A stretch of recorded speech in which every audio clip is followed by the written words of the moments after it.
जय हिंद दोस्तों, मैं विक्रम आपका भाई आपका दोस्त। दोस्तों आज हम बात करेंगे संततता तथा अवकलनीयता। आज की इस वीडियो में हमारा मेन टॉपिक रहेगा संततता। आज की वीडियो में हम बात करेंगे इसके बेसिक कंसेप्ट की और संतत फलन और असंतत फलन कौन कौन से होते हैं, इन दोनों को कैटेगराइज, इन दोनों का वर्गीकरण करेंगे और इसके साथ कुछ क्वेश्चन भी करेंगे। तो बिना समय गवाए शुरू करते हैं। देखिए सबसे पहले हम बात करते हैं संततता की। क्या होता है, मान लीजिए एक राम है एक श्याम है, ऐसा ये दो नाम ऐसे हैं जो जल्दी से जबान पर आते हैं। एक राम है एक श्याम है। राम घर से निकला स्कूल की तरफ, राम घर से निकला स्कूल के लिए और उसे किसी ने नहीं रोका, सीधा स्कूल चला गया। श्याम निकला घर से, तो जैसे ही निकला रास्ते में रोक लिया, दोस्त ने बोला भाई रुक जा 2 मिनट, रुक गया। तो यहां पर दो बातें समझ में आई। जो आदमी लगातार जा रहा है वो हम बोल सकते हैं कि वो कंटिन्यूअस है या वो संततता है, ठीक है। और अगर किसी को रोक लिया गया तो आप बोल सकते हो कि वो असंतत है। यहाँ पर हम बात करेंगे, ये मैंने बनाया एक ग्राफ x और ये हुआ y। इसी तरह से यहां पर हुआ ये x, यहां पर हुआ ये y। तो ये हमने एक फलन बनाया। ये राम है, ये श्याम है। तो यहां पर आप देख सकते हो ये जो है ये लगातार जा रहा है। ये एक फलन है y बराबर fx, कोई भी फलन हो सकता है। तो ये लगातार जा रहा है, तो ये क्या है, संतत। एक तो ऐसा नाम है जल्दी से जबान पे भी नहीं निकलता। और दूसरा जो है वो क्या है, असंततता।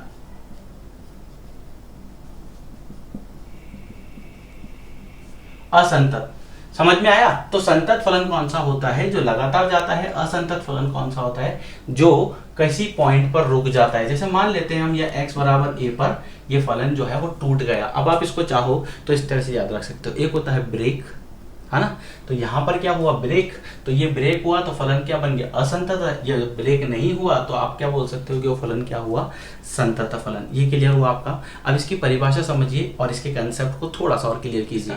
देखिए दोस्तों, हमारे पास परिभाषा के हिसाब से क्या है, फलन f(x) अपने प्रांत d के किसी बिंदु a पर संतत होगा यदि और केवल यदि लिमिट x से a तक f(x) विद्यमान हो तथा f a के बराबर हो। इसका मतलब है कि x से a तक f a बराबर किसके बराबर हो, f a के, यानी लिमिट के लिए भी और उसके लिए, दोनों के लिए बराबर मानो। आप इसे चाहो तो इस तरह समझ सकते हो। ये f a टूट गया दो फंक्शन में, यानी कि एक बार तो राइट से लेफ्ट की तरफ, या आप ये बोल सकते हो ना, जैसे मान लीजिए ये a है तो यहां से इधर और एक बार यहां से इधर। समझ में आ रहा है आपको। इस तरह से आपको इस पॉइंट तक पहुंचना होता है। तो एक बार a प्लस कर दो, एक बार a माइनस कर दो, सिंपल सी बात। चलिए अब यहां पर आप इसे समझिए इस तरह से। ये आपका मेन फॉर्मूला। आपको तो सिर्फ एक फॉर्मूला याद रखना है। अगर आपको ये देखो, ये पूरी परिभाषा एग्जाम में कभी नहीं पूछी जाती, सीधा क्वेश्चन आता है। तो आपका जो मेन काम का है ना, वो सिर्फ ये लाइन है। बस इस लाइन को याद रख लो। इस लाइन को ऊपर लिख लो कि कंटिन्यूटी का क्वेश्चन हो, सांतत्य का क्वेश्चन हो, तो आपको सिर्फ ये ही लगाना है दिमाग में और कुछ नहीं रखना। तो इसके बाद इसका मतलब क्या है, अर्थात हुआ a पर f(x) की दक्षिण सीमा बराबर a पर f(x) की वाम सीमा और बराबर a पर f(x) का मान। बस इतना सा ही ध्यान रखना है। अब इसे समझते हैं, एक क्वेश्चन से समझोगे ना आप तो जल्दी कवर कर लोगे। ये क्लियर है आपका, ये क्लियर है। तो मैं आपको एक चीज और बताता हूं। अब मान लीजिए मैं एक क्वेश्चन करता हूं, उससे आपका कंसेप्ट और क्लियर हो जाएगा। देखिए मान लीजिए मैं क्वेश्चन लेता हूं, f(x) बराबर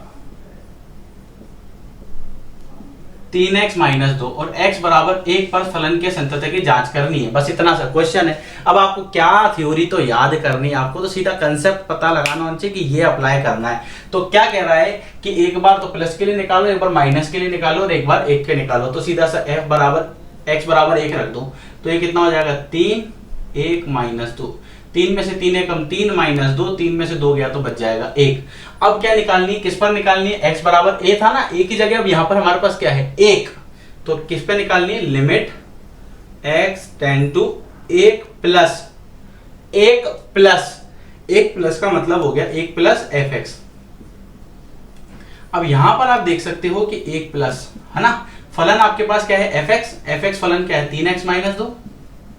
इसके बाद हम क्या करते हैं, इसके बाद हम करते हैं इसको लिमिट x टेंड टू, अब जैसे यहां पर देखना 1 प्लस है ना, तो x की जगह आपको कितना लिखना है, 1 प्लस h - 2 और यहां पर x टेंड्स टू कर दो 0, सीधा सीधा सा।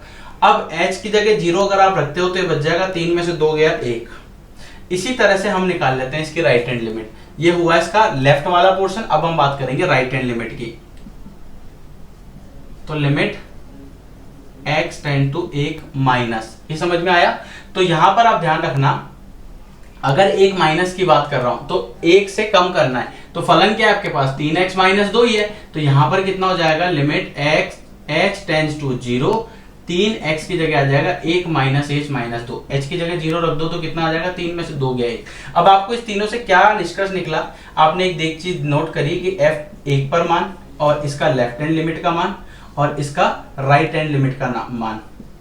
यहां पर ये राइट है, लेफ्ट, ये वाला है लेफ्ट पोर्शन, लेफ्ट वाला छोटा होता है, कम होता है, और राइट वाला ज्यादा होता है, तो ये राइट पोर्शन।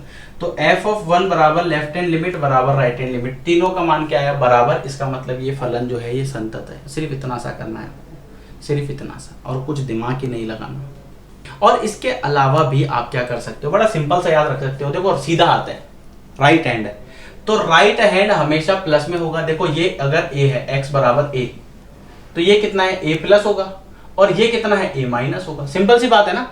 तो राइट हैंड है, तो यानी कि ये RHS राइट हैंड लिमिट, और ये हो जाएगी लेफ्ट हैंड लिमिट। यहां पर ये माइनस था, तो ये कितना हो जाएगा, ये आपके पास हो जाएगा लेफ्ट हैंड लिमिट, और ये आपके पास हो जाएगा राइट हैंड लिमिट। ये आपको समझ में आ गया। अब ये बेसिक सा कंसेप्ट आपका तैयार हो चुका है कि फलन को संतत कैसे करना है, ये क्लियर होगा अच्छे से।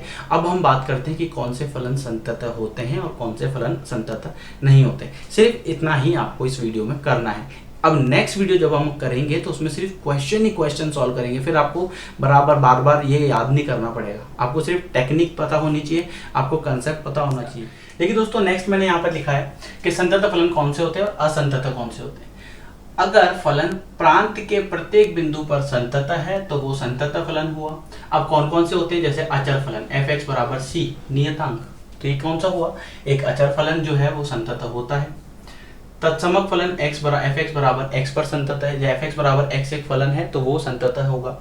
मापांक फलन, इसको ध्यान रखना, मापांक फलन जैसे ये मॉड x है तो ये होगा एक बार तो प्लस x, एक बार माइनस का x। प्लस x कब होगा, जब x का मान 0 से बड़ा है उसके बराबर होगा, और ये माइनस x कब होगा, जब x का मान 0 से छोटा होगा। बहुपद फलन हो गया, जैसे f(x) बराबर a0 x की घात n प्लस a1 x की घात n माइनस 1। त्रिकोणमितीय फलन sin x हुआ, cos x हुआ। चरघातांकी हुआ f(x) बराबर a की घात x। लघुगणकीय फलन f(x) बराबर log x। ये फलन जो है वो सारे क्या है, संतत है फलन। जैसे परिमेय फलन हुआ तो संतत है, लेकिन कंडीशन क्या है कि gx का मान 0 नहीं होना चाहिए। प्रतिलोम त्रिकोणमितीय फलन यानी कि sin इनवर्स x या cos इनवर्स x, ये फलन जो है ये सारे के सारे संतत फलन होते हैं। कब, जब प्रांत के प्रत्येक बिंदु पर क्या होंगे, संतत होंगे। अगर हम बात करें असंतत फलन की, तो इसमें क्या कंडीशन है कि प्रांत के कम से कम एक बिंदु पर संतत नहीं होना चाहिए, तब तो वो फलन क्या हो जाएगा, डिसकंटिन्यूअस फलन हो जाएगा। सिंपल सी बात है, किसी एक बिंदु पर अगर टूट गया तो वह असंतत हो गया, है ना। कब होगा, जब 1/x है, तो अगर x के बराबर 0 रख दिया तो ये तो अनंत बन जाएगा। 1/0 अनंत होता है ना, तो फलन कहां से हुआ, फिर वो फलन असंतत ही होगा। इसी तरह से tan x हुआ, sec x हुआ, तो यहाँ पर त्रिकोणमितीय फलन मैंने sin x और cos x दिया है, लेकिन आप देख सकते हो tan और sec को, लेकिन कंडीशन दी है मैंने कि देखिए ये फलन है ना इस पॉइंट पर असंतत होंगे, क्योंकि tan 90 का मान जो होता है वो अनंत होता है या अपरिभाषित होता है, ठीक है। इसी तरह से cot का मान कब होता है, 0 पर होता है, जब x की जगह 0 होगा, या प्लस माइनस पाई होगा, या प्लस माइनस 2 पाई होगा।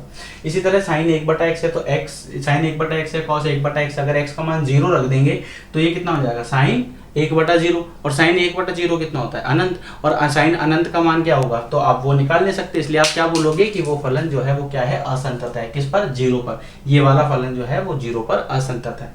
इसके बाद अगर हम बात करें e की घात 1/x, तो ये कब असंतत होगा, जब x बराबर 0 होगा। इसी तरह ये एक फलन है महत्तम पूर्णांक फलन, और इसमें क्या होगा, ये फलन जो है वो आपके पास क्या होता है, असंतत फलन होता है। इसी तरह से एक फलन है x माइनस महत्तम पूर्णांक, ये वाला, तो वो भी क्या होगा, आपके पास असंतत फलन होगा, और प्रत्येक पूर्णांक पर असंतत फलन होगा। ये आपको बेसिक कंसेप्ट मैंने आपको बताया है। उम्मीद करता हूँ आपको समझ आया होगा। पसंद आया तो सब वीडियो को like, subscribe, share and comment करना ना भूलें।